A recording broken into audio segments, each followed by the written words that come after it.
आज के टाइम में अगर तुम YouTube खोलो और हाइट कैसे बढ़ाए सर्च करो तो तुम्हें हर तरफ वही चीज दिखाई देगी। कोई बोल रहा होगा 7 दिन में हाइट बढ़ाओ, कोई बोल रहा होगा एक एक्सरसाइज करो और 3 इंच लंबा हो जाओ, कोई डराने की कोशिश करेगा कि 18 के बाद ग्रोथ पॉसिबल ही नहीं है। हर वीडियो में कोई न कोई चमत्कार बेच रहा है। अब जरा लॉजिकली सोचो, अगर सच में हाइट बढ़ाना इतना आसान होता तो आज हर गली हर मोहल्ले में 6 फुट का लड़का घूम रहा होता, लेकिन ऐसा है नहीं। और इसका रीजन ये नहीं है कि तुम्हारी बॉडी कमजोर है या तुम्हारे जेनेटिक्स खराब है। असली प्रॉब्लम है गलत इन्फॉर्मेशन। आज का एवरेज लड़का क्या करता है, कोई एक वीडियो देखता है, उसमें बोला जाता है ये स्ट्रेच करो, वो 4-5 दिन करता है, रिजल्ट नहीं मिलता, फिर बोल देता है भाई मेरी बॉडी में ही प्रॉब्लम है। फिर दूसरा वीडियो देखता है, उसमें बोला जाता है ये डाइट लो, 7 दिन फॉलो करता है, कुछ नहीं होता और फिर कंप्लीटली क्विट कर देता है। और ऊपर से डराने वाले लोग भी होते हैं जो बोलते हैं कि 18 के बाद तेरी हाइट रुक गई और मम्मी पापा छोटे हैं तो तू भी छोटा ही रहेगा। अब सोचो, अगर सिर्फ पेरेंट्स की हाइट ही सब कुछ डिसाइड करती तो दुनिया में कोई भी जेनेटिक वेरिएशन ही नहीं होता। फिर ऐसे हजारों केसेस क्यों हैं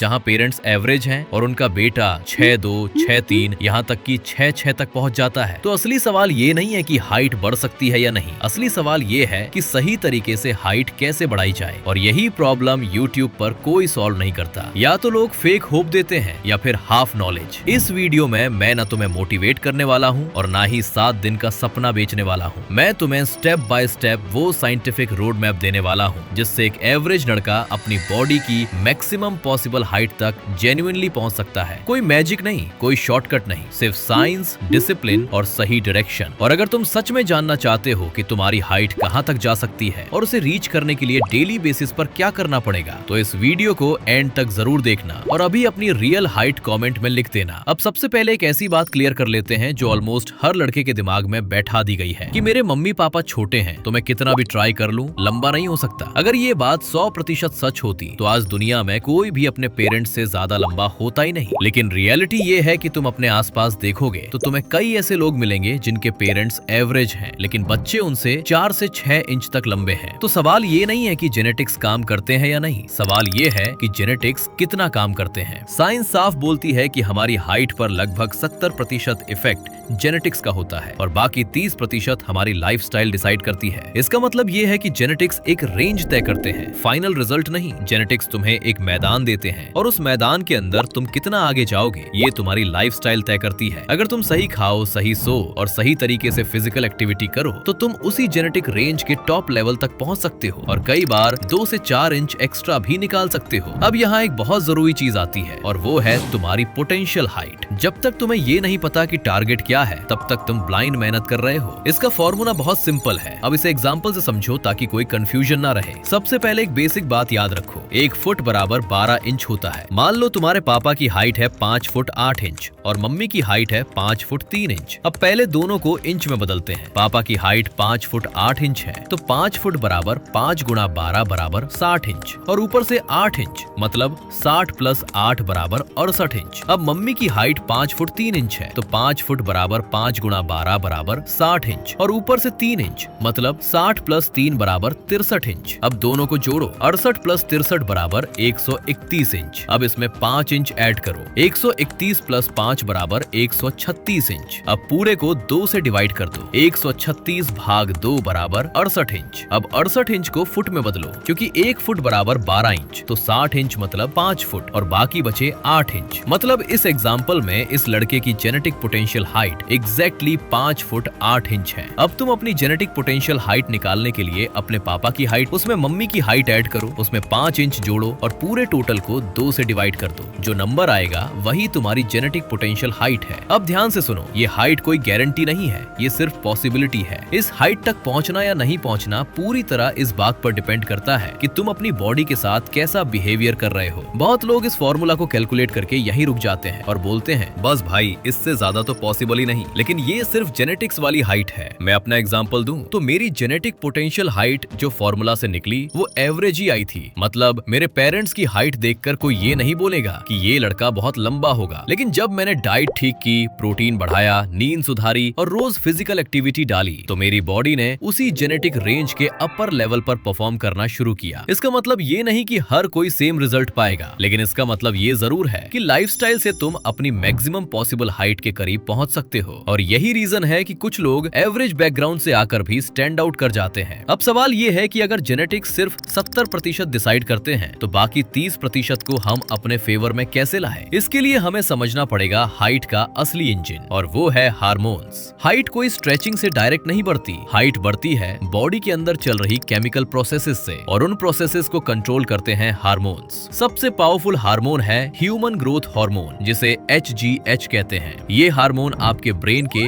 पिट्यूटरी ग्लैंड से निकलता है और बॉडी को सिग्नल देता है कि ग्रो करने का टाइम है। लेकिन HGH अकेले काम नहीं करता, ब्रेन HGH रिलीज करता है। HGH लिवर तक जाता है, लिवर IGF-1 नाम का हार्मोन रिलीज करता है, और यही IGF-1 बोन्स की ग्रोथ प्लेट्स पर काम करके उन्हें लंबा करता है। अगर HGH कम है तो IGF-1 भी कम बनेगा और हाइट ग्रोथ स्लो या स्टॉप हो जाएगी। लोग यहाँ सबसे बड़ी गलती करते हैं कि स्ट्रेचिंग या हैंगिंग से हाइट बढ़ जाएगी। अगर बॉडी के अंदर हार्मोनल एनवायरनमेंट सही नहीं है तो बाहर की एक्सरसाइज सिर्फ थकान देगी, ग्रोथ नहीं। अब एक और जरूरी बात समझो, हमारी बोन्स के सिरों पर ग्रोथ प्लेट्स होती हैं जो बचपन और टीनीज में एक्टिव रहती हैं। जब तक ये ग्रोथ प्लेट्स ओपन रहती हैं तब तक हाइट बढ़ सकती है। आमतौर पर 18 साल तक ग्रोथ फास्ट होती है, 18 के बाद स्लो हो जाती है, लेकिन एकदम से बंद नहीं होती। ज्यादातर लड़कों में 20 से 21 साल तक ग्रोथ प्लेट्स पूरी तरह बंद होती हैं। इसका मतलब ये हुआ कि 18 के बाद भी हाइट बढ़ सकती है, बस स्पीड कम हो जाती है। इसलिए ये कहना कि 18 के बाद हाइट नहीं बढ़ती साइंटिफिकली गलत है। HGH सबसे ज्यादा डीप स्लीप में, हाई इंटेंसिटी फिजिकल स्ट्रेस के बाद और लो इंसुलिन स्टेट में निकलता है। और HGH का सबसे बड़ा दुश्मन है sugar, junk food, late night phone, all day sitting और स्ट्रेस। जितनी ज्यादा शुगर उतना ज्यादा इंसुलिन, और इंसुलिन HGH को दबा देता है। इसलिए जो लड़के दिन भर जंक खाते हैं और रात को देर तक जागते हैं उनकी बॉडी ग्रोथ मोड में जाती ही नहीं। अब आती है डाइट। हार्मोन्स खाने से बनते हैं, अगर बॉडी के पास रॉ मटेरियल नहीं होगा तो हार्मोन्स भी नहीं बनेंगे और बोन्स भी ग्रो नहीं करेंगी। इंडियन डाइट में कार्ब्स ज्यादा है और प्रोटीन कम है, इसलिए फैट बढ़ता है, हाइट नहीं। प्रोटीन ही बॉडी का बिल्डिंग मटेरियल है। तुम्हारा बॉडी वेट जितना है उतने ग्राम्स प्रोटीन रोज चाहिए। दूध, दही, पनीर, दाल, चना, सोया,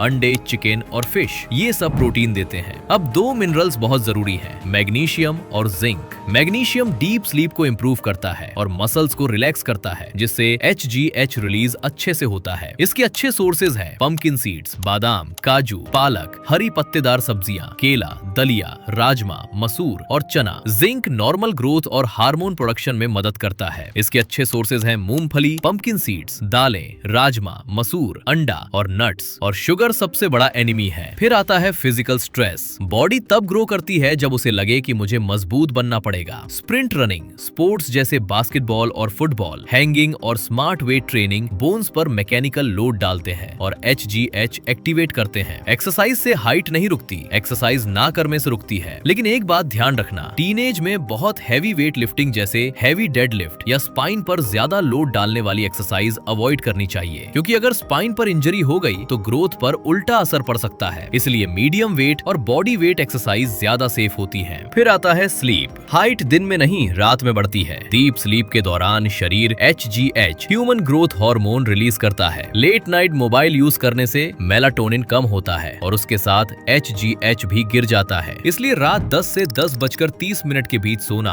और 8 से 9 घंटे की नींद लेना बहुत जरूरी है। फिर आता है सनलाइट। विटामिन डी शरीर में कैल्शियम को एब्जॉर्ब करने में मदद करता है। विटामिन डी के बिना बोन्स ठीक से ग्रो नहीं कर पाती। सुबह 10 बजे से पहले 10 से 15 मिनट की धूप लेना आपके ग्रोथ सिस्टम को स्ट्रॉन्ग बनाता है। अब जब ये सब समझ आ गया है तो इसे अपने डेली रूटीन में डालना जरूरी है। सुबह धूप लो और स्प्रिंट करो, दिन भर पोस्चर सीधा रखो, शाम को वर्कआउट से 4 घंटे पहले खाना बंद करो और वर्कआउट से 30 मिनट पहले एक केला खाओ। वर्कआउट के बाद प्रोटीन लो और रात को जल्दी सो जाओ। अगर ये रूटीन 6 महीने तक फॉलो किया तो पोस्चर, बॉडी, मसल्स और हाइट तीनों बदल जाएंगे। वर्कआउट से पहले हैवी खाना HGH को दबा देता है और वर्कआउट के बाद सही खाना ग्रोथ को बूस्ट करता है। यही असली सीक्रेट है। अब आखिरी बात, हाइट 7 दिन में नहीं बदलती, लेकिन 6 महीने में बदल सकती है। ग्रोथ विंडो लिमिटेड होती है। आज जो डिसिप्लिन अपनाओगे वही तुम्हारी आने वाली हाइट डिसाइड करेगा। ये वीडियो देखने से तुम लंबे नहीं बनोगे, लेकिन अगर इसे सही तरीके से फॉलो किया तो तुम अपनी बॉडी को उसकी मैक्सिमम पॉसिबल हाइट तक पहुंचने का पूरा मौका दोगे। और अगर तुम्हारी ग्रोथ विंडो खुली है तो तुम वहां तक तक जरूर पहुंच सकते हो। और हाँ, एक इम्पोर्टेंट बात, मैंने अपने चैनल के लिए अभी एक व्हाट्सएप चैनल स्टार्ट किया है जहां इस वीडियो से जुड़ी PDF नोट्स, समरी और आगे आने वाली हर नई वीडियो का इम्पोर्टेंट मटेरियल और अपडेट सबसे पहले मिलेगा। इस वीडियो की पूरी समरी वाली PDF मैंने वहां ऑलरेडी डाल दी है, डिस्क्रिप्शन में लिंक दिया हुआ है, वहां से जाकर फॉलो कर लो और PDF डाउनलोड कर लेना, ताकि आगे कोई भी वीडियो आए तो उसका मटेरियल या अपडेट तुमसे मिस ना हो। अगर वीडियो से कुछ वैल्यू मिली हो तो लाइक करो, कमेंट में अपनी पोटेंशियल हाइट लिखो और चैनल को सब्सक्राइब करो।